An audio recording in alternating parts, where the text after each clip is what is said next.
आज डेंगू के बारे में बात कर रहे हैं। ये डॉक्टर जो संकलन किए हैं डॉक्टर B.R. सिंह हैं और डॉक्टर अनिल गोस्वामी जी के द्वारा ये लिखित पुस्तक है, उसके द्वारा हम आगे बात बता रहे हैं कि डेंगू क्या होता है।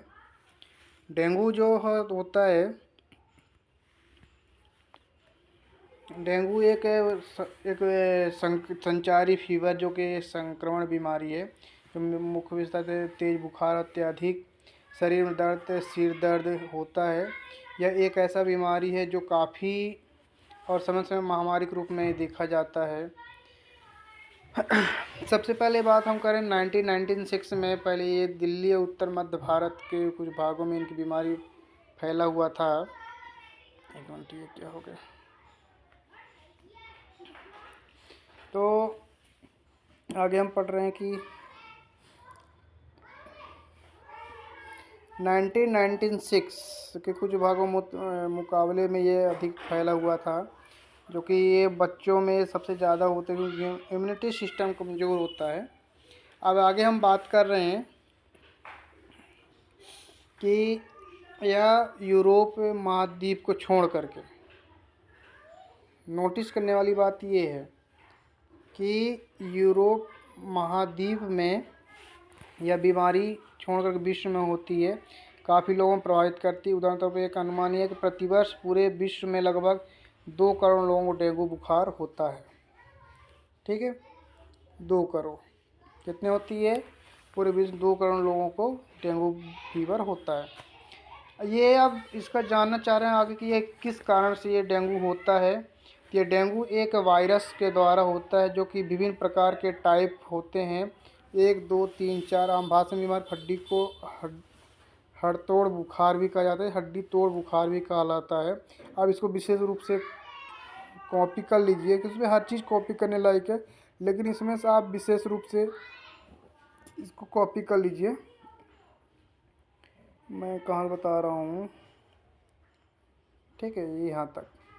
ठीक है, ये नोट करने वाली बात है। सॉरी, ये तो गलत हो गया। अब ये फैलता कैसे है? यह बीमारी एक मलेरिया की तरह डेंगू बुखार भी होता है, जो कि काटने से फैलता है। इन मच्छरों को एडिस मच्छर कहलाता है। एडिस मच्छर द्वारा ये डेंगू होता है। और इसको ये काफ़ी ढीठ और साहसी मच्छर होता है, जो दिन में भी काटता है। ये मच्छर हमेशा दिन में काटता है और जुलाई से अक्टूबर भी सबसे अधिक एक्टिव होते हैं। और डेंगू फीवर से पीड़ित रोगी के रक्त के डेंगू काफ़ी वायरस मात्रा में होता है। जब कोई एडिस मच्छर डेंगू के किसी रोगी को काटता है तो वह उस रोगी को खून चूसता है। खून के साथ डेंगू वायरस भी मच्छर को प्रवेश कर जाता है।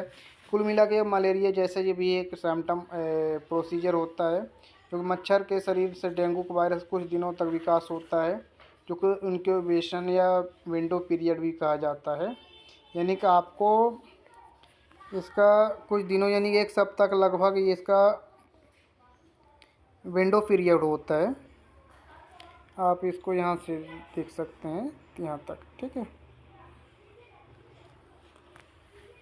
जब डेंगू वायरस युक्त मच्छर किसी अस्वस्थ व्यक्ति को काटता है तो यह मच्छर पूरे शरीर में फैला देता है और इस तरह से बेकार डेंगू वायरस संक्रमित हो जाता है। कुछ दिनों के बाद डेंगू फीवर लक्षण प्रकट होते हैं, यानी कि लगभग 1 सप्ताह में ये डेंगू लक्षण का सिम्टम आता है।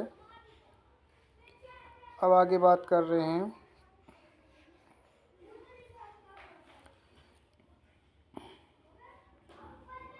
ठीक है, अब आगे पढ़ रहे थे यहाँ नेक्स्ट पेज।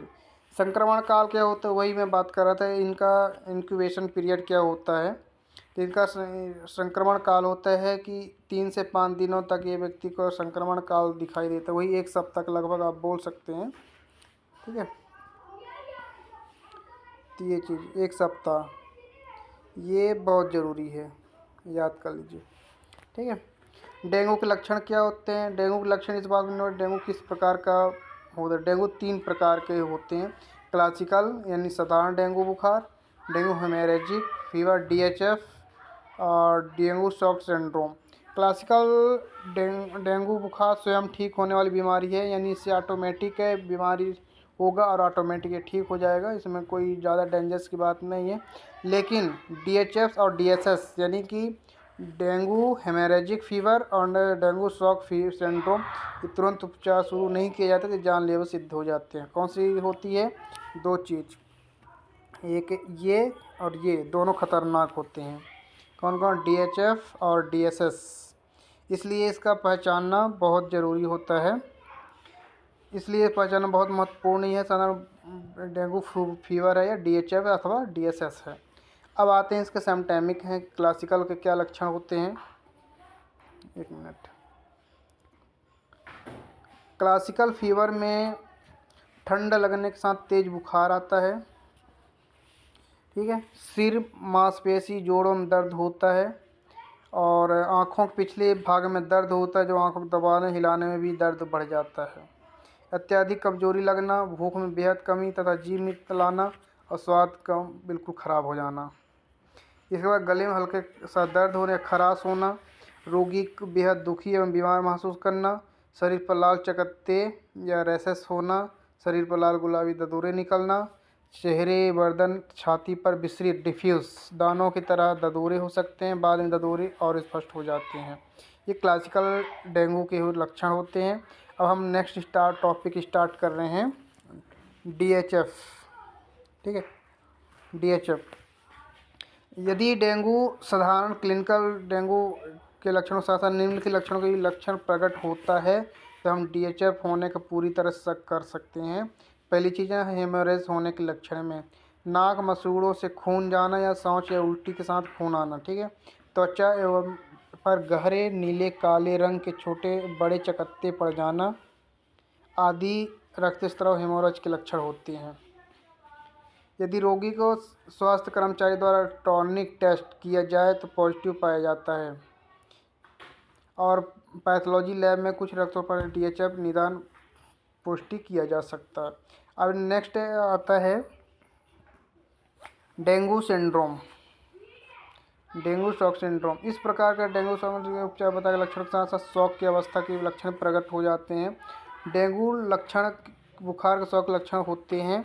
इसमें रोगी अत्यधिक बेचैन हो जाता है और तेज बुखार के बावजूद भी उसका त्वचा ठंड महसूस होती है। मतलब ठंड बुखार तो रहेगा लेकिन उसका बॉडी टेम्परेचर लो समझ में आएगा। रोगी धीरे धीरे बेहोश होने लगेगा। और तीसरी चीज़ है सबसे महत्वपूर्ण कि रोगी की नाड़ी देखी जाए तो वह तेज़ और कमज़ोर फील होगा और रोगी को ब्लड प्रेशर कम होने लगता है। एक मिनट, अब आगे आ रहे हैं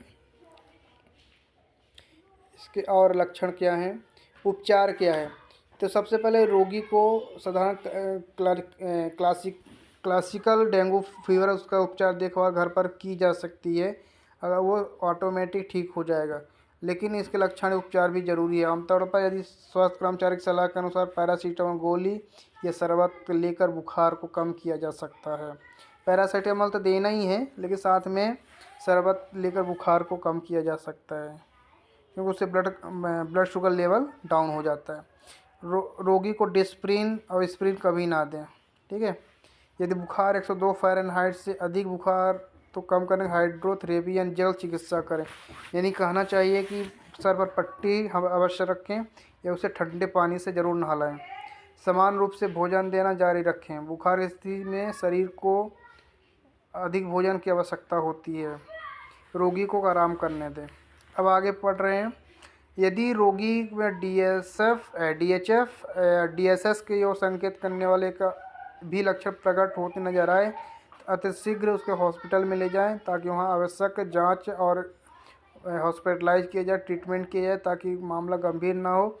और इसमें सबसे महत्वपूर्ण बात आपको बता दूं कि डेंगू के मरीज चाहे क्लासिकल डेंगू सिंड्रोम हो, चाहे DSF हो, चाहे DSS हो, कोई भी चीज़ हो उसमें प्लेटलेट पर विशेष ध्यान रखना है।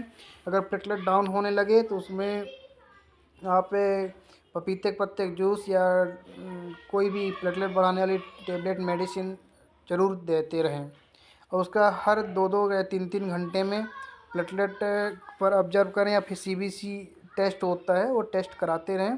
तो मैं सबसे पहले बता दूं कि अगर आप मध्य प्रदेश जबलपुर के आसपास है तो आप हमारे Sai clinic and pathology centre में ब्लड टेस्ट करा सकते हैं, जो कि सबसे कम कीमत में CBC टेस्ट किया जाता है और डेंगू भी उसी के साथ कम रेट में किया जाता है। तो आप हमारे Sai clinic and pathology centre Jabalpur में आके संपर्क कर सकते हैं।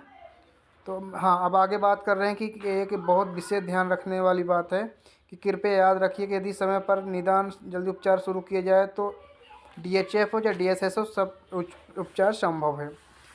अब रोकथाम कैसे करें? डेंगू फीवर की रोकथाम सरल, सस्ती और बेहतर है। बहुत बढ़िया बात है। आवश्यकता है कुछ सामान, उपचार पता निम्नलिखित। एडिज मच्छर को प्रजनन क्षमता को रोकना है, ये तो अपनी घरेलू उपाय है। एडिज मच्छर को काटने से बचाना करना है, ठीक है।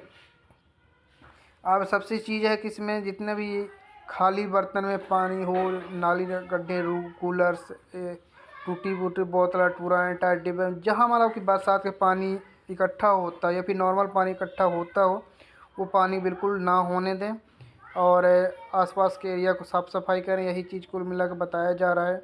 और अपनी कूलर साफ़ करते रहें, साफ पानी टंकियों को भी साफ़ करते रहें। इसी तरह आगे और फुल कपड़े पहनाएं, ऑयल वगैरह लगाते रहें, मच्छर भगाने के लिए क्रीम स्प्रे बाकी यूज करते रहें। इसी तरह है। तो मैं दोस्तों आज की क्लास यहीं तक था। और डेंगू से बचते रहिए क्योंकि बहुत भयंकर फैला हुआ है, पूरे मध्य भारत में है। तो कृपया करके इसी तरह आप अपना सावधानी बरतिए और आगे बढ़ते रहिए। धन्यवाद।